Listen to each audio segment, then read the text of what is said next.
as you can see, Jose's running for Congress as an independent against Ritchie Torres. You guys all know that about our friend Jose. So, Jose, thank you for being here today. We appreciate it. We won't take much of your time because we know you are busy, but we want to first plug your workshops for volunteers. So you are now soliciting volunteers because the big push for ballot access begins on April 16th. And you only have about 6 weeks to get. How many signatures do you need? First of all, just let us know what the deal is with that. Well, sure. I mean, I have 6 weeks. That's true. To get 3,500 signatures. What that actually means is I need 3,500 valid signatures because our opposition can challenge our signatures. They can say, I can't read the handwriting. They can look at every person and say that person's actually not registered to vote, whatever, and they can knock off our signatures. So we need 3 times the numbers of signatures. I want to get 10,000 signatures in 10 days. I want to not have to worry about the fact that I can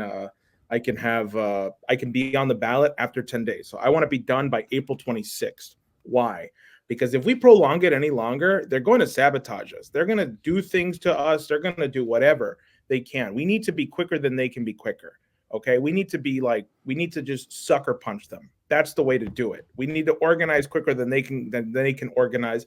I have a team of people ready to clerk our entire petitions, run through the validity list. So if you want to be a part of history, go to votevega.nyc. And then there's a button there. You just hit volunteer and it takes you right to the sign up page. Just hit petition. If you're in New York City, New Jersey, Connecticut, honestly, I have somebody flying in from, I think, like Ohio or something. Like he's already booked his ticket. He's coming. And I said, all right, well, yeah. And he's doing it all himself. So, I mean, that's how serious people are, because this is our chance to say fuck you to Ritchie Torres. This is our chance to stick it in the face of Israel, of the IDF, of the ADL, and actually show the world that the Bronx is ready for an alternative. That's why I want to blow the signatures out of the water. I don't want to just go for the minimum. I want to blow it out of the water. Yeah, and folks in the audience, your friendly neighborhood dissidents are going to be out helping Jose. We're going to be pounding the pavement on April 20th. We will be meeting, for anyone who wants to join us in the New York area, if you want to come meet your favorite JOOs and Jose and help pound the pavement and get some signatures, we're going to meet at the Mario Marola Courthouse that is right up the block from Yankee Stadium, Saturday, April 20th. We will be meeting there at 10 a.m. That's when we will be starting. So we hope you guys can get there a few minutes early. We'll be there as early as 9:30. I know I will. That is at 851 Grand Concourse, Bronx, New York. You just take the subway if you're in the New York area to Yankee Stadium. That's its own subway. Yankee Stadium is also its own Metro North train stop. So if you're coming from the Hudson Valley, as I will be that day, you can get off the train right there, and it's a quick walk over to the courthouse. For those of you guys who are Yankee fans, the old Yankee Stadium, that courthouse used to be visible from over the wall. So it's a pretty iconic Bronx building, big, tall building. Can't miss it. 851 Grand Concourse. We'll be stepping off at 10, try and make it there a few minutes early, but that is Saturday, April 20th, 10 a.m. at the Grand Concourse.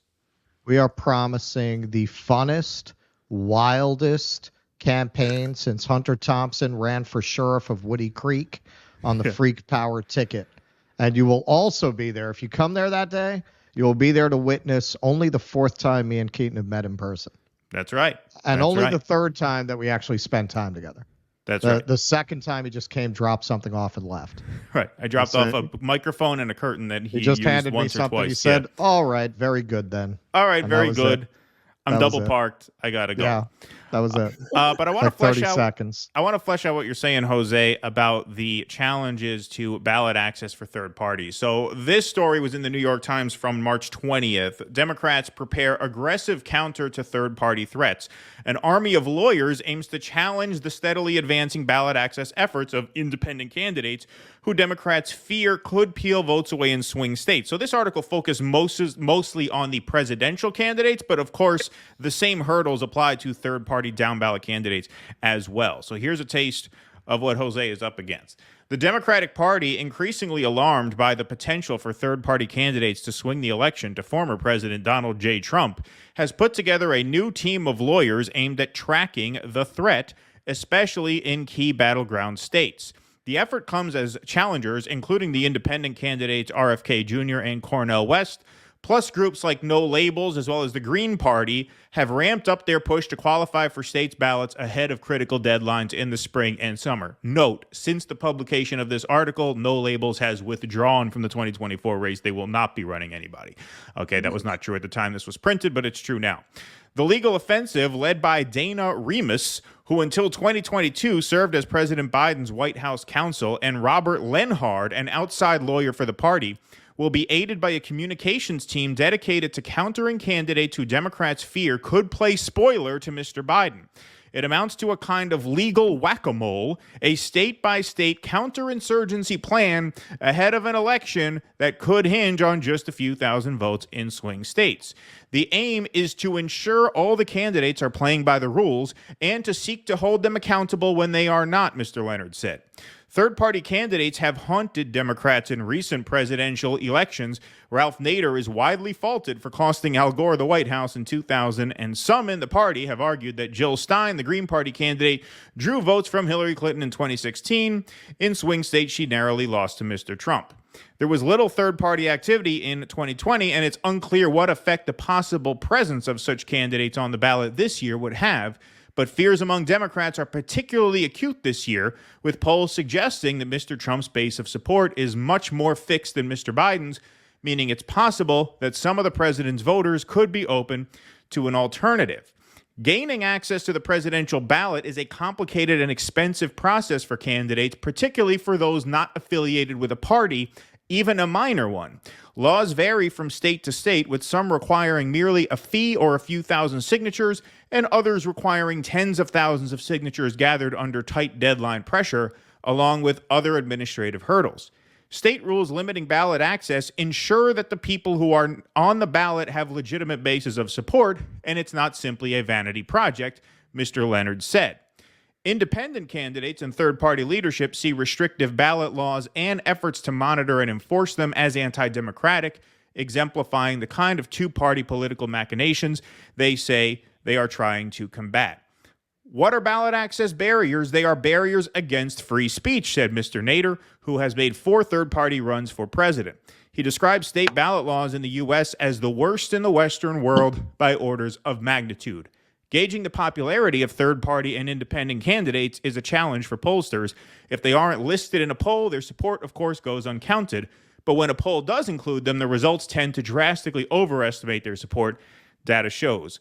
What polling does make clear is that a sizable block of American voters are not excited about either Biden or Trump. Now, that article focused on the fact that Democrats are lawyering up to keep third-party candidates off the ballot. And this piece, which we're going to read a very brief snippet from, singles in on New York. So this is Spectrum NY. Ballot access a challenge for third-party independent presidential candidates in New York. As New York State presidential primaries wrapped up with the predicted victories for Biden and Trump, many voters have expressed dissatisfaction with the rematch. Changes made in 2020 have made it increasingly difficult for many third-party presidential candidates to appear on the ballot in New York State, limiting the prospect of alternatives. As it stands, only 4 political parties can appear on the ballot: Democratic, Republican, Conservative, and Working Family. So it seems the Greens have not even qualified in New York as of this writing. Nominees from any other party and unaffiliated individuals must run as an independent. For candidates like RFK Jr., that means a process that includes gathering 45,000 signatures on a petition to get on the ballot, triple the previous requirement, or 1% of the total vote in the most recent gubernatorial election, whichever is less. That's in addition to other procedural requirements. Now, like I said, these pieces focus more on the presidential side, but these same hurdles exist for candidates like Jose, as evidenced by this photograph right here. As you can see, it's a pretty exhausting process figuring out how to get on these ballots. Jose tweets the realities of running a congressional campaign. I'm putting everything into this campaign. Ritchie Torres must be held accountable for his unequivocal support for genocide. So, Jose, first of all, you are putting everything into this campaign. You have quit your job, and you are doing this full time. Is that correct? That's exactly right. I came to that decision on Easter weekend, actually, where I decided to quit my job. I guess, that was my Garden of Yosemite moment where I realized like the world is collapsing. We are on the precipice of a nuclear war. Ritchie Torres is deeply unpopular. I need to put everything I can into this campaign, and I need the campaign to be a conduit for other people who are looking to intervene on world history. So this is a movement we're building. This goes beyond campaign. You know why? Because Gaza can't wait until November. You just can't. So this is the way to move forward with everyone. I've been reading Rosa Luxemburg. I don't know if people are familiar with Rosa Luxemburg and the Junius pamphlet, but she says here, the working class can boldly look truth straight in the face. Even the bitterest self-renunciation for its weaknesses are only confusion. The strict law of history gives back its power, stands guarantee for its final victory. Like, we can actually do this. We can actually do something here that is potent. Okay, something that can actually stop not just this genocide, but all kinds of genocide. As Rosa Luxemburg continues, she says, it is foolish and mad to imagine that we only need survive the war, like a rabbit waiting out the storm under a bush, in order to fall happily back into the old routine once it's over. That's done. Okay, this has changed everything. Right now, it's a matter of like, are we going to move forward beyond imperialism, or are we going to fall into world destruction? Because that's our only two options right now. It's total destruction or moving forward towards development for something that can actually be potent and freeing for all, so that nobody has to be poor anymore and people can actually have 3 meals a day. And that's what I'm committing my life to right now. That is what I am committed. It's not about winning. It's not about a congressional campaign. It's a movement that I am committing to and starting right here, right now. If people want me to win, what are you willing to do? Are you willing to put everything into this as much as I am, or to what extent you can? Because that's what it's going to take. And it's going to take the people deciding to take their government back. That's why I'm doing this. And that's why I need you to come out and petition with us on Saturday, on April 20th. Because if we can get all these signatures within 10 days, that opens the door for a whole lot of things. It'll show optimism and excitement, and it'll show that Ritchie Torres has a real challenger. Actually, this is the beginning of the campaign. This moment, this petitioning is the beginning. Okay, everything was just lead up to this. If we do this, this summer is going to be explosive, and I guarantee we'll have like some big barbecue or something at the end of it, as like in the summer, in the summer night. So. Well, I want to be clear, too, because we're going to be down there on the 20th, and we hope whoever is in the New York area can come and join us. But the period actually begins 1 week from today, the 16th. Yes. Yep. And you have about 6 weeks, right? It's from the 16th to the 31st is when you have to get 3,500 signatures that the Democratic lawyers deem valid enough to the point where you can be on the ballot in November. So to be clear, this is an independent campaign. This is not a Democratic primary campaign. It's very important. We would not be supporting it if it were a Democratic primary campaign. And number two, because New York is the most corrupt state for this kind of shit in America, they only give you 6 weeks to get the signatures. Like, he couldn't start in February. Right. He has to get it all within a window. They try to make it as difficult as possible. They try to make it like a saw trap for candidates. Right, exactly. Right? You have to pull out the key and cut off your foot and get through the barbed wire, and then you can be a candidate. But really, this feels like the first real campaign of what is becoming kind of this post-Bernie Sanders, post-duopoly left. And I think particularly because Ritchie Torres is so despised, this candidacy has a lot of potential to become extremely visible. As somebody who was out there campaigning for AOC when nobody knew who she was and everybody thought it was a joke. Now, that didn't end well, but I know Jose personally. So if he goes all AOC, I'm going to come for him. Oh my God. But can you imagine right that now, betrayal? Well, he can't because you're not. But the thing is, like, structurally, I'm confident that won't happen, even if I didn't know Jose, because you're not a Democrat. Right. That's why Democrat is a deal breaker. But remember, that started. She was still bartending when I was volunteering for her. Nobody took that campaign seriously, and look where it went. Look how big that got. Look how visible. And Joe Crowley, nobody knew Joe Crowley. People know who Ritchie Torres is. You got Ritchie Torres, one of the biggest scumbags in Congress, much despised, still continuing to defend a genocide even as it's ongoing. So you get a serious challenger to him like this, who's going to get a lot of support from independent media. Jimmy is coming out and doing a fundraiser. We're going to be there on the 6th. So this could blow up into something confirmed? very. You guys are coming on the 6th? Of course, yeah, I told you. Of course, yeah, we're going to come on the 6th, man. Oh, shit. Okay, well, I'm sorry, my bad. I got to make sure. No, for sure. For sure, we'll be there on the 6th. There's a lot going to get those donuts at the Dunkin' Donuts in my neighborhood. Yeah, I'm going to get you some very expensive. I'm going to get you those good Harlem Dunkin' Donuts, an assorted dozen donuts from Harlem. I'll have to tell Jimmy. I'll have to warn him about that. There's going to be some overhead involved in this. Yeah, a little bit. But obviously, Jose, before we let you go, why don't you get your plugs in one more time, because this is important. It's also important that if you cannot make it to New York to canvass, because we have a global audience here, you can donate. So go ahead. Well, you know what, though? I had somebody who was about to donate $500, and I told them, use that money and buy a plane ticket and get out here. And they said, you know what, I will. And they did. Oh, beautiful. And that's really at the level that first of all, go to my website and volunteer, hit the sign up or volunteer button there. Do that. And come out and petition. If you could come out for the 10 days, amazing, great. If you can come out only on the 20th, that's fine too. Do what you actually can do. I can't talk about this, but there might be something special happening in the evening of the 20th after everyone's done petitioning that people will want to just sign up for it and be in touch for. And I'll let you two know personally what it is, and you'll be excited. And hopefully, if that gets confirmed, you're going to want to plug this again. But anyway, look, I need people to go to the website, votevega.nyc, and just sign up, volunteer, because I need you to do a crash course. You need to be a registered voter. It doesn't matter whether you're out of the state or in the state, it doesn't matter. You can be a registered voter. That is what makes you a witness. They're going to do all kinds of things. For example, if somebody grabs your clipboard and they signs and you don't see them signing, that's illegal. Mm-hmm. That's illegal. It's stupid. Interesting.